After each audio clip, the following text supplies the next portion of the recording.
Halo kakak-kakak, ada Kak Nisa Sheila dan Kak Nurina Zatu. Kalau boleh tahu aku panggil kakak apa nih? Mungkin dari Kak Nisa dulu kali ya. Boleh, boleh manggil Ansa, bisa juga manggil Sela. Tentatif aja sih. Kalau Kak Nurina gimana Kak? Aku biasa dipanggil Zaza aja sih. Oh iya. Kalau boleh tahu nih kakak-kakaknya lagi sibuk apa akhir-akhir ini kah? Ada tugas kuliah kah? Atau kalian ikut acara-acara apa gitu? Kepanitiaan mungkin? Dari siapa dulu nih yang kira-kira mau jawab? Dari Kak Nurina dulu boleh. Oke, boleh dari aku dulu ya. Aku akhir-akhir ini lagi kebetulan aku join di organisasi debate and research ya di kampus. Jadi aku secara rutin menjadi delegasi ikut lomba debat gitu karena kebetulan aku juga mahasiswa hukum. Jadi ikut debat hukum, lomba karya tulis ilmiah, kemudian lomba esai, terus juga ada upcoming proker gitu, project yang kebetulan salah satu project terbesar gitu ya di FH UPH yang nantinya aku akan menjadi Vice Project Officer seperti itu. Jadi mungkin akhir-akhir ini lagi megang proker aja sih, beberapa proker dan lomba gitu. Kalau dari Kak Anissa sendiri gimana? Kalau aku, karena aku juga, jadi aku tuh siangnya tuh kerja gitu, dan malamnya itu aku kuliah. Jadi untuk kesibukan aku akhir-akhir ini kerja sama kuliah aja sih, gitu.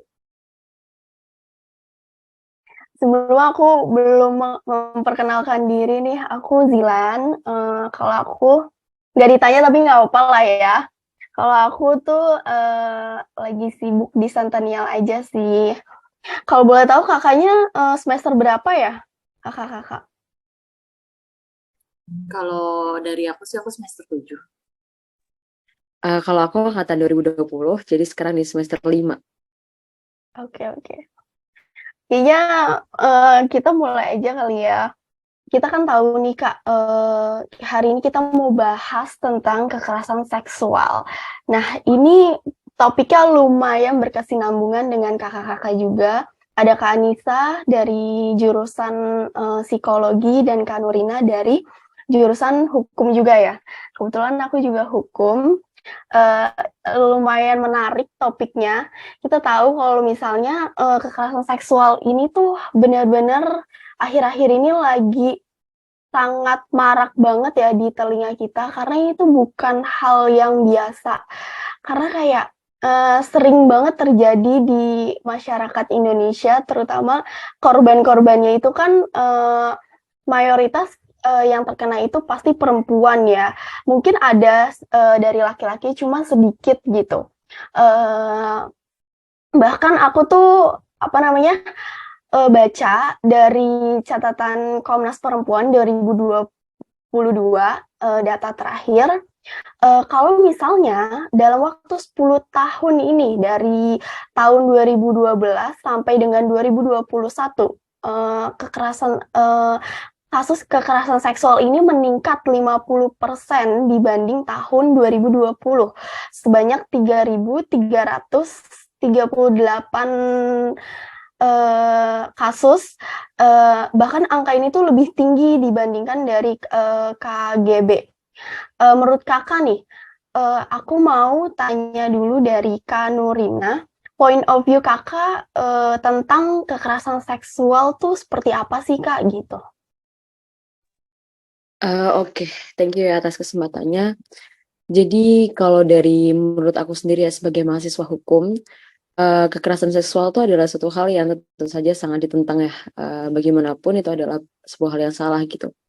Tetapi kadang ya aku sendiri tuh suka sedih gitu karena uh, ketika hal tersebut sudah sangat jelas gitu. Sebenarnya semua orang juga sudah paham gitu ya kalau hal itu adalah perbuatan yang salah gitu. Tetapi aku sendiri sebagai mahasiswa ataupun sebagai orang asli Tuban gitu, banyak banget masih banyak gitu, masih banyak banget kasus-kasus kekerasan seksual yang aku dengar gitu di lingkungan aku gitu, khususnya di Tuban ya. Di Tuban sendiri itu aku masih banyak banget gitu menemui kasus-kasus kekerasan seksual. Dan mirisnya di Tuban itu para korban mereka kurang mengerti bagaimana langkah selanjutnya gitu, apa yang langkah apa yang harus ditempuh ketika mereka itu mengalami hal yang tidak mengenakan gitu. Jadi kebanyakan para korban tuh memang memilih untuk diam seperti itu. Karena pertama adanya ancaman dari korban dan kedua memang mereka tidak memiliki mohon maaf, adanya ancaman dari pelaku dan kedua karena mereka memang ada trauma dalam diri sendiri itu sendiri. Jadi tidak memiliki keberanian untuk speak up, istilahnya seperti itu. Nah, saya sendiri sebagai seorang pegiat sosial ya seperti Tuban, sebagai seorang Gen Z yang mendirikan Tuban Zilenial, saya sendiri juga merasa sangat miris dengan keadaan seperti itu gitu. Apakah ini suatu hal yang dinormalisasi?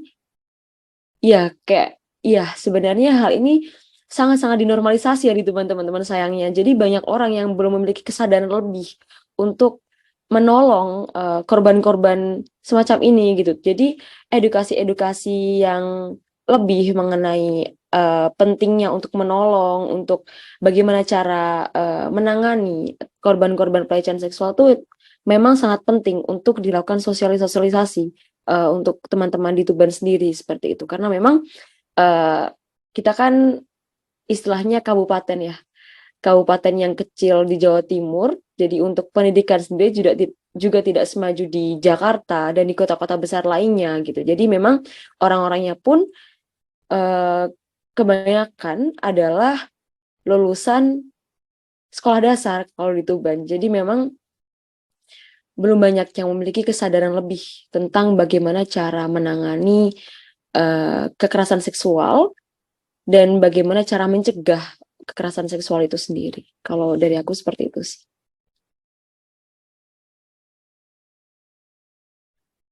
Jadi intinya tuh kayak orang-orang tuh masih banyak tabu ya tentang kekerasan seksual gitu, harus apa gitu ya.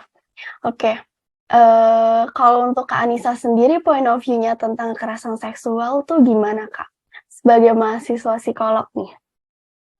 Oke, kalau menurut aku dari point of view psikologi ya, berarti aku lebih memfokuskan titik kepada si korban gitu karena di mana posisi korban itu pasti mengalami shock dan juga merasa sometimes tuh ketika kita korban kita penolakan karena itu kan hal-hal yang tidak kita inginkan ya dan tidak kita rencanakan juga. Lain cerita kalau kita memang ada concern antara dua belah pihak. Kalau ini kan hanya satu pihak yang dirugikan gitu kan. Itu jadinya ada merasa penolakan akan dirinya sendiri, merasa jadi tidak berguna, tidak berarti sebagai manusia, tidak bisa menjaga dirinya sendiri. Dan untuk mostly di negara ini kebanyakan memang yang lebih tersorot ya itu perempuan yang sebagai korban kekerasan seksual. Tapi itu enggak sedikit juga kalau laki-laki itu justru menjadi korban kekerasan seksual dari perempuan. Bedanya mungkin cuma kalau untuk laki-laki itu lebih disepelekan atau mungkin kita lebih tutup mata kalau untuk lelaki. Tapi kalau untuk perempuan itu kita lebih ke highlight ya, lebih ke highlight.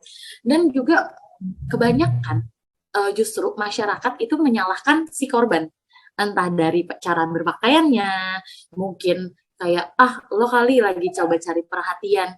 Jadinya kan itu mancing, mengundang kayak gitu. Padahal sebenarnya kalau untuk ada juga kok nggak menutup kemungkinan bahkan perempuan yang sudah menutup auratnya dari ujung kepala ujung kaki itu tidak menutup kemungkinan untuk mendapatkan pelecehan seksual.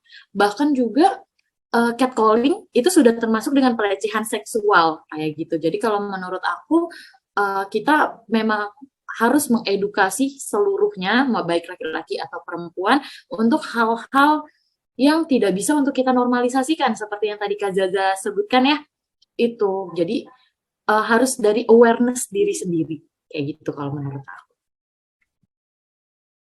Menarik banget nih dari Kanisa. Jadi pada intinya kan kekerasan seksual itu nggak cuma terjadi pada perempuan, tapi juga laki-laki. Nah, tapi Kak, menurut Kakak, apakah kekerasan seksual itu salah dari si gendernya itu? Kayak misal kebanyakan kan korbannya ini perempuan ya, tapi seringkali kayak perempuan ini justru sebagai korban disalahkan gitu. Nah, tapi sebaliknya ketika laki-laki ada ketika si pelecehan seksual ini korbannya adalah seorang laki-laki, malah disepelein gitu. Menurut Kakak gimana nih, Kanisa? Kalau menurut aku itu ke stereotip masyarakat ya. Jadi untuk di masyarakat itu lebih kayak, oh jadi yang kalau kena pelecehan itu udah pasti perempuan, sorry, udah pasti perempuan, laki-laki tuh enggak. Jadi menurut aku pribadi, masyarakat itu menutup mata dan menutup kemungkinan bahwa pelecehan seksual itu bisa dialami oleh laki-laki. Padahal nyatanya tanpa sadar, menurut aku sendiri ya, menurut aku justru lebih banyak itu kita melakukan pelecehan seksual secara verbal abusive itu tuh ke laki-laki. Mungkin bedanya di sini adalah laki-laki dan perempuan itu mungkin laki-laki itu lebih banyak menggunakan logikanya dibandingkan dengan perasaannya. Jadi laki-laki itu tidak banyak mengambil pusing akan hal tersebut kayak gitu selama kayak lu tidak menyentuh gue atau tidak melakukan hal-hal yang berkontak fisik dengan gue, jadi gue merasa itu bukan pelecehan seksual kayak gitu. Jadi lebih tidak memperdulikan dan mengambil pusing sih kalau untuk laki-laki gitu. Karena kan laki-laki pada dasarnya tidak terlalu perasa ya seperti perempuan gitu. Oke. Tapi Kakak pernah nggak nih Kak, untuk Kak Nisa dulu ya Kak. Untuk Kak Nisa pernah nggak teman-teman Kakak atau sekitar lingkungan Kakak atau bahkan Kakak sendiri punya pengalaman gitu? Kalau aku pribadi, aku pernah untuk di sekitar aku itu pasti ada yang mengalami pelecehan seksual, dan kalau untuk aku pribadi, aku pernah mengalaminya itu di catcalling ya. Itu mungkin kayaknya itu hal yang emang sering banget terjadi ya, padahal kita cuma jalan kaki misalnya turun dari halte busway gitu kan pasti banyak ya. Eh, itu kayak di catcalling sama, ya pasti yang melakukan catcalling juga orang-orang yang eh, seperti yang tadi Kak Zaza bilang, ternyata hanya lulusan SD kayak gitu kan. Mungkin orang yang kurang teredukasi yang melakukan hal tersebut justru. Tapi pada nyatanya justru tidak menutup kemungkinan, bahkan sebenarnya sih ada orang yang teredukasi melakukan hal tersebut juga. Nah, kalau aku waktu itu pernah punya kejadian, pengalaman peristiwa, aku di catcalling dan pernah juga ada kontak fisik gitu juga, terkena pelecehan seksual gitu. Mungkin niatnya kayak apa ya? Aku sebagai korban dipaksa untuk menormalisasikan hal tersebut gitu loh, kayak oh nggak apa-apa, mungkin dia nggak sengaja. Kalau untuk Kak Nurina, Kak, akhir-akhir ini kan banyak ya kasus kekerasan seksual yang sempat viral di Twitter, video ada seorang ayah yang memukul ibunya di depan anaknya. Menurut Kakak itu gimana sih Kak? Pandangan Kakak terhadap hal itu tuh seperti apa? Jadi seorang ayah memukul istrinya ya mungkin maksudnya Oh di iya, depan iya, anaknya. iya. Eh, jadi itu bisa masuk ke dua kategori ya mungkin kalau saya tidak salah. Jadi kayak bisa masuk ke kekerasan seksual dan kekerasan dalam rumah tangga sendiri itu justru ya. Iya. Sebagai seorang perempuan ya, saya sebagai seorang perempuan justru memandang seperti itu. Apakah perempuan ini memang di Indonesia layak gitu mendapatkan kesetaraan, karena banyak sekali seperti contoh tadi, banyak sekali orang-orang yang menganggap bahwa perempuan itu adalah seseorang yang lemah seperti itu, seseorang yang hanya bisa masak di dapur. Jadi eh, stereotip seperti itu membangun sebuah image bahwa perempuan itu bisa untuk istilahnya mudah sekali untuk ditindas. Nah, jadilah eh, muncul budaya-budaya kekerasan dalam rumah tangga seperti itu, seperti itu. Jadi memang eh, budaya patriarki di Indonesia itu kan masih sangat kental ya kebetulan. Cuman saya juga beberapa tahun terakhir ini lah ya sudah banyak melihat gitu adanya gerakan-gerakan kesetaraan gender, dan it's a good thing gitu untuk diterapkan di Indonesia. Sudah banyak sekali gitu yang melek tentang pentingnya kesetaraan gender, tentang pentingnya menjunjung tinggi hak-hak dalam hak-hak seorang perempuan. Saya sudah banyak sekali mendengar, dan itu sebuah kemajuan yang luar biasa seperti itu di Indonesia. Namun balik lagi, mirisnya dan kenyataannya memang kesadaran itu dimiliki oleh orang-orang yang istilahnya belum merata seperti itu. Indonesia ini kan sangat luas ya, negara kepulauan yang sangat luas. Jadi untuk uh, mengubah sebuah budaya yang sudah melekat dari sejak lama, itu memang membutuhkan waktu yang cukup lama pula seperti itu. Jadi untuk mengubah stereotip perempuan hanya bisa masak, gitu, menurut aku juga butuh waktu sih, karena Indonesia pun sendiri juga merupakan sebuah negara yang sangat luas dengan beragam suku budaya dan ras, beragam pandangan seperti itu. Jadi untuk menjadikan satu pemikiran itu memang membutuhkan waktu yang sangat lama gitu, dengan budaya yang memang sudah sangat melekat. Jadi untuk menanggapi yang seorang suami memukul istri, jadi mungkin karena hal-hal seperti itu sih yang tadi aku bilang, seperti itu mungkin. Gitu sih dari aku. Ya, oke. Menarik banget nih. Eh Gini, kalau misalnya apa namanya dari Kanurina sendiri nih, eh, sebagai mahasiswa hukum, apa sih Kak tips dari Kakak nih kalau misalnya kita sebagai perempuan atau bahkan laki-laki juga bisa ya, kalau misalnya sebagai korban kena pelecehan seksual tuh, tips dari Kakak tuh apa sih gitu? Pertama dari aku, yang pertama dan yang paling penting, jangan pernah malu untuk speak up.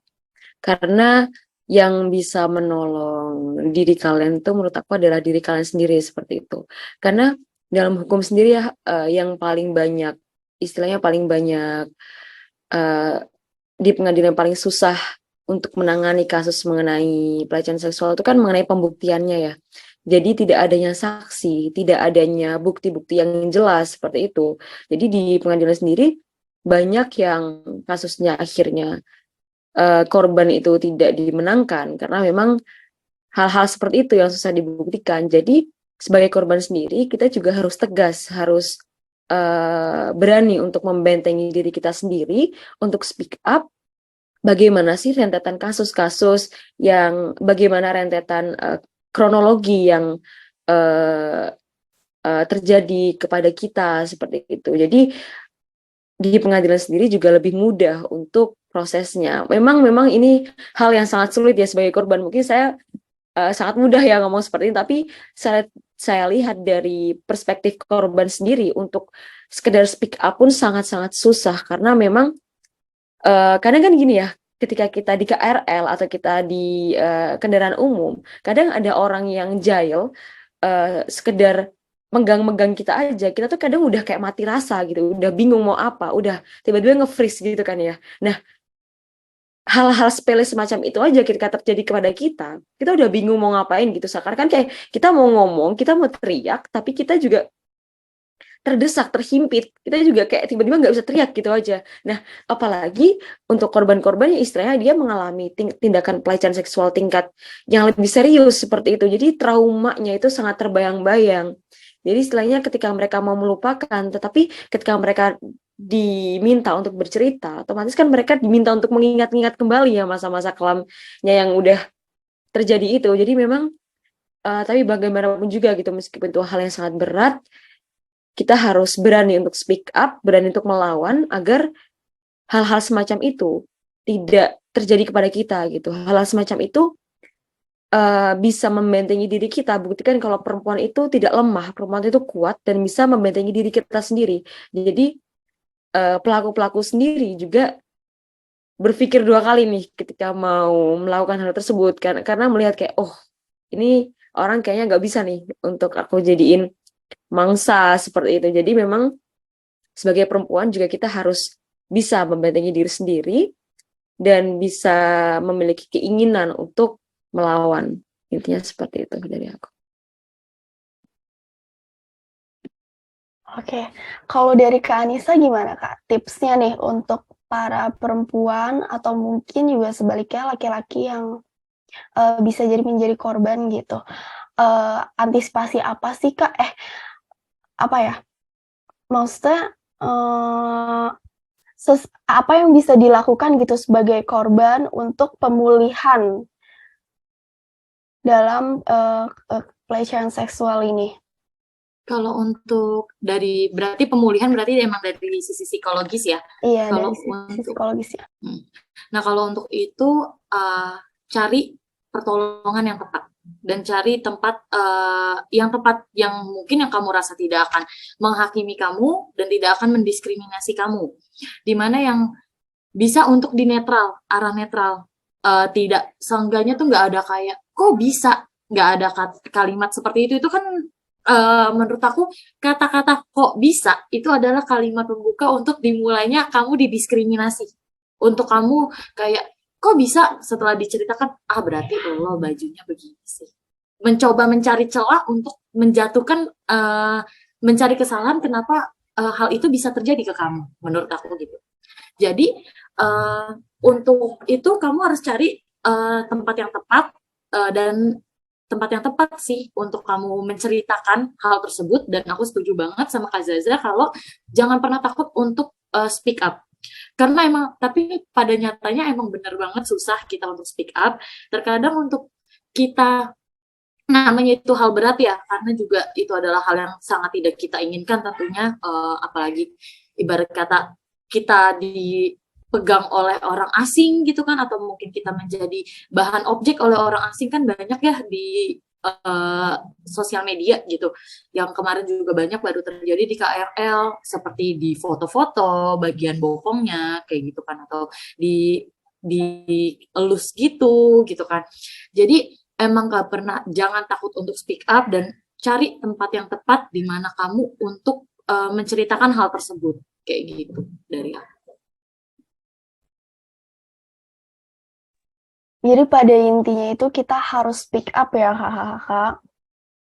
Karena kalau misalnya kita sebagai korban dan kita diem aja, lama-kelamaan kasus tuh akan semakin tinggi gitu ya. Karena tuh dari aku sendiri juga menurut aku sebagai korban mungkin susah banget kali ya untuk speak up. Tapi itu justru penting karena kalau misalkan kita udah speak up, yang mungkin ngebantu juga yang lain untuk mau speak up ya. Gitu sih. Oke, untuk Kak Nurina, menurut Kakak, situasi dan kondisi seperti apa sih Kak yang cenderung terjadi pada kekerasan seksual gitu? Maksudnya situasi seperti apa nih? Bisa Gini, kalau misalnya mungkin perempuan kan kadang-kadang disalahin bajunya Kak, atau kayak saat lagi sepi Kak gitu. Seperti ini ya, mungkin dari yang pengalaman aku sendiri ya, yang cerita yang pernah aku dengar sendiri seperti itu. Jadi kalau justru pelecehan itu terjadi bukan karena hal-hal itu gitu, bukan karena pakaiannya atau karena memang ada aja kesempatan untuk melakukan hal tersebut gitu. Ada sebuah istilahnya momen yang pas lah untuk pelaku untuk melakukannya terhadap si korban ini gitu. Jadi memang pelaku kekerasan seksual itu biasanya sangat pintar ya untuk mengambil celah, untuk mengambil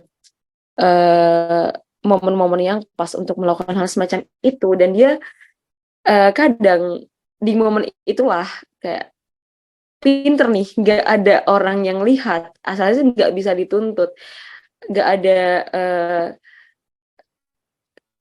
nggak memberikan korban celah untuk merekam, untuk sekedar ya intinya kayak momen-momen seperti itu sih ya, situasi-situasi seperti ini yang biasanya terjadi kepada korban gitu. Dan saya jujur mendengarnya sendiri juga sangat serius gitu, karena kondisi korban itu kebanyakan memang sangat terdesak dan bingung seperti itu, sangat bingung mau eh, bertindak seperti apa gitu. Jadi memang kondisi-kondisi seperti itu sih biasanya.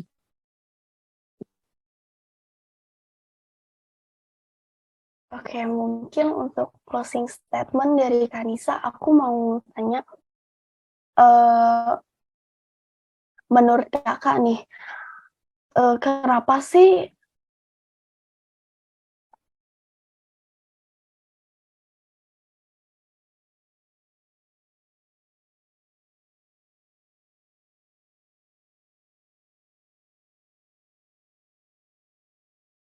oke, sorry ya. Kak, gini, menurut kakak, apakah korban ini sebagai kita nih, mungkin banyak teman-teman dari di luar sana sebagai korban yang belum yang tadi balik lagi mengenai speak up gitu. Kakak dari segi psikologis,